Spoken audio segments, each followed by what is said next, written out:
ማንኛውም ወላጅ ልጆቹ ላይ መጮህ ፈልጎ አይጮሁም።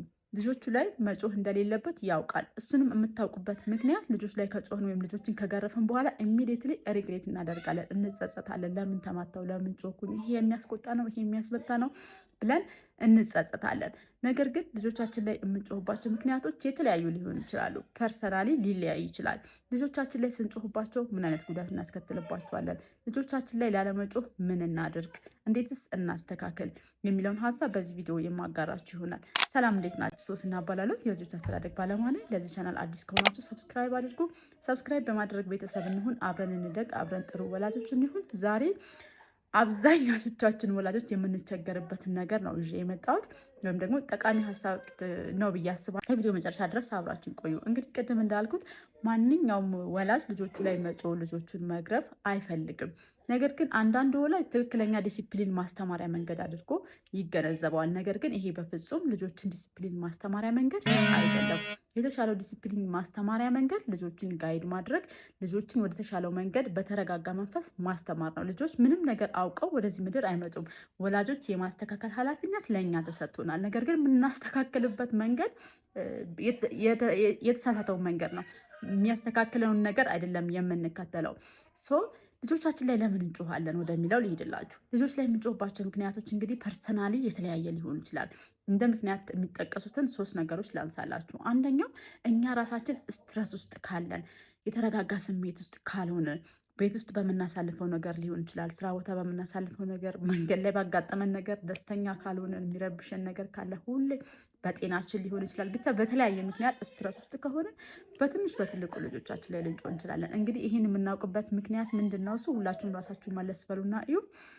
አንዳንዴ ጥሩ ስሜት ውስጥ ከሆንን ልጆቻችን የሚያስቆጣ ጥፋት እንኳን ሲሰሩ ጸጥ ልንላቸው እንችላለን። አንዳንዴ ደግሞ ጥሩ ስሜት ውስጥ ካልሆንን የሚያስቆጣ ነገር ጥፋት አጥፍተው ጸጥ ልንላቸው እንችላለን። ስለዚህ በዚህ መገንዘብ ትችላላችሁ። ስሜታችን ልጆቻችን ላይ እንድንጮህ የእኛ ስሜት ምን ያህል ፋክተር እንደሆነ በሱ መገንዘብ ትችላላችሁ። ሁለተኛው እኛ ራሳችን ያደግንበት መንገድ እየተጮህብን እየተገረፍን ከሆነ ያ ነገር ሳናስበው ልጆቻችን ላይ እንድናንጸባርቅ ሊያደርገን ይችላል፣ ወይም ደግሞ ትክክለኛ መንገድ አድርገን ልንወስደው እንችላለን።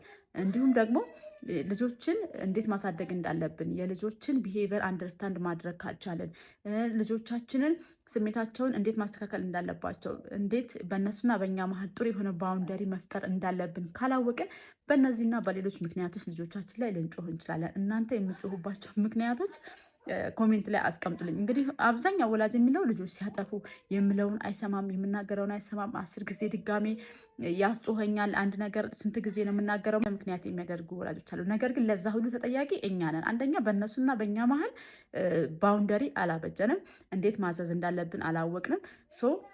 እኛ ላይ ነው መስራት ያለብን መጀመሪያ። እንዲሁም ደግሞ ስሜታችን ላይ ነው መስራት ያለብን መጀመሪያ። እኛ መረጋጋት አለብን መጀመሪያ። ልጆች ምን ይፈልጋሉ ከኛ፣ ልጆችን እንዴት መያዝ አለብኝ የሚለው ነገር ላይ ወላጅነታችን ላይ ልንሰራ ይገባል ማለት ነው። ከዛም በኋላ ልጆችን ጋይድ የማድረግ ኃላፊነት የኛ ነው። ልጆችን በመግረፍና በመማታት ጥሩ ባህሪን ቢውልድ ማድረግ አንችልም። ልጆችን ጋይድ ነው ማድረግ ያለብን፣ ልጆችን ማሳየት ነው ያለብን።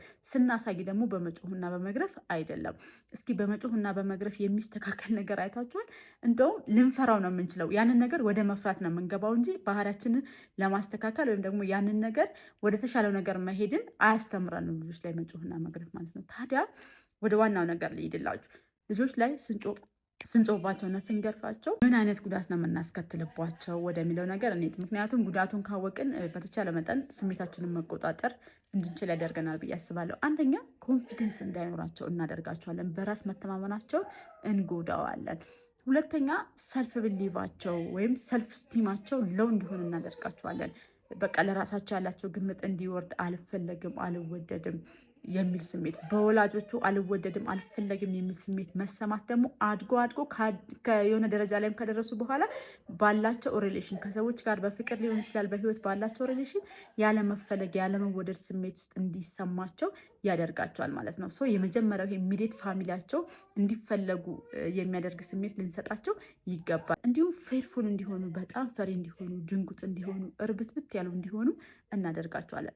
ከዚህም በተጨማሪ በእነሱና በእኛ መሀል ባህር ያለው ሪሌሽን ትረስት እንዳይኖራቸው እናደርጋቸዋለን። እምነት እንዳይኖራቸው እናደርጋቸዋለን።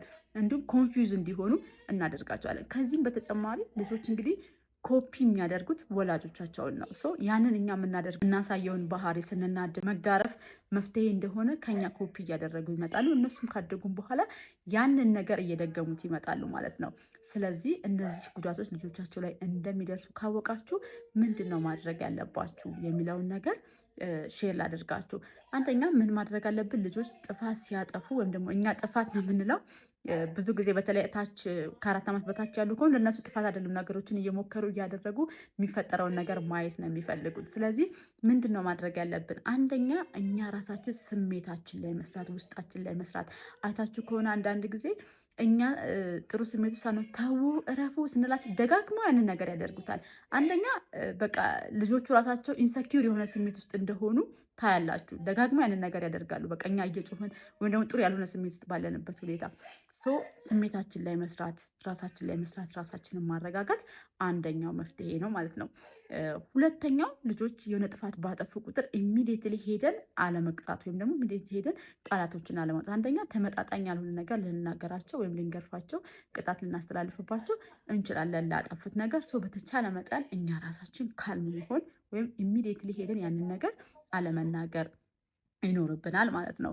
ስለዚህ በዚህ መንገድ ሁለቱን ነገሮች ላይ መስራት ይኖርብናል። እንደዚሁም ደግሞ ልጆችን እንዴት መያዝ እንዳለብን፣ ልጆችን እንደየእድሜያቸው እንዴት ትሪት ማድረግ እንዳለብን መማር፣ ማንበብ፣ ማወቅ በጣም ይጠቅማል። እንዲሁም በእኛና በእነሱ መሀል ክሊር የሆነ ባውንደሪ እንዲኖር ማድረግ፣ ያንን ባውንደሪ ማክበር እንዳለባቸው ማስተማር።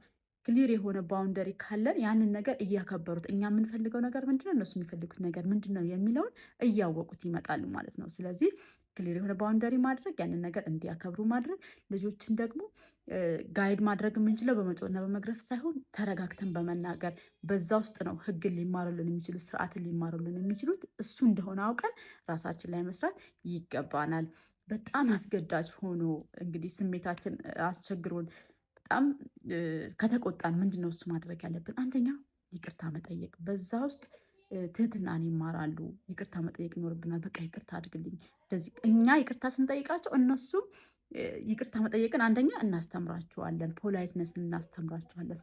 ይቅርታ ስንጠይቃቸው በጣም ነው ስሜታቸውን የምናረጋጋላቸው። ሁለተኛው ማቀፍ፣ ኢሞሽናሊም ፊዚካሊም አታችድ መሆን። ስናቅፋቸው ያቅድም ያልኳችሁ ጉዳት እንዳይደርስባቸው እናደርጋቸዋለን ወይም እንዲቀንስ እናደርጋቸዋለን። ስናቅፋቸው አልወደድም አልፈለግም የሚለው ነገር እንዳይሰማቸው ወይም ደግሞ አይ ልታስተካከለኝ ነው ሊያስተካክለኝ ነው የሚል ስሜትም በአይምሯቸው እንዲመጣ እናደርጋቸዋለን። ከተቆጣ ምናምን በኋላ ማቀፍ በጣም የተሻለው አማራጭ ነው ማለት ነው። ከዚህም በተጨማሪ ስሜታችንን ኤክስፕሌን ማድረግ፣ እንደዚህ ሆንኩት እንደዚህ ስለሆነ ነው የሆነ እንደዚህ የሆነ ነው ብለን ምክንያታችንን ማስረዳት ይኖርብናል ማለት ነው። እንግዲህ ልጆች ላይ መጮህ ምን ያህል ተገቢ እንዳልሆነ፣ ምን አይነት ጉዳት እንደምናደርስባቸው ልናውቅ ይገባል። እንዲሁም ልጆች ላይ በጮህንባቸው ቁጥር መጨረሻ ላይ የረሳሁትን ልንገራችሁ፣ ልጅነታቸውን ባስታወሱ ቁጥር የሚጮህባቸውን ነገር የሚገረፉትን ነገር እንዲያስታውሱና ትሮማ ውስጥ እንዲገቡ እናደርጋቸዋለን። ስለዚህ በተቻለ መጠን ወላጅነታችን ላይ መስራት። ወላጅነት ፐርፌክሽን አይደለም። እንግዲህ ሁል ጊዜ እንደሚባለው ፕሮሰስ ነው። ከስህተቶቻችን እየተማርን እያወቅን እየተስተካከልን የምንሄድበት ፕሮሰስ ነው። የልጆቻችንን ፊውቸሪቲ ላለማበላሸት አሁን ላይ ወላጅነታችን ላይ መስራት፣ ወላጅነታችን ላይ ማንበብ፣ እኛ ላይ ስህተት ሆኖ የተገኘውን ነገር ልጆቻችን ላይ ላለመድገም መሞከር ይኖርብናል ማለት ነው። እርግጠኛ ነኝ ቪዲዮን ጠቃሚ ሆኖ አግኝታችሁታል። የተወሰነ ነገር እንዳገኛችሁ በጣም እርግጠኛ ነኝ።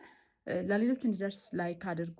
እንዲሁም ደግሞ ሼር ማድረጋችሁን እንዳትረሱ። ለተመሳሳይ ፓረንቲንግ ቲፖች ሰብስክራይብ ማድረጋችሁን እንዳትረሱ። ስለምታበረታቱኝ በጣም አመሰግናችኋለሁ። ወላጅነት እንግዲህ በፕሮሰስ የሚመጣ ነገር ነው። አብረን እንደግ፣ አብረን ጥሩ ወላጆች እንሁን። ሰብስክራይብ ማድረጋችሁን እንዳትረሱ። በጣም ወዳችኋለሁ። በጣም አመሰግናለሁ። ቻው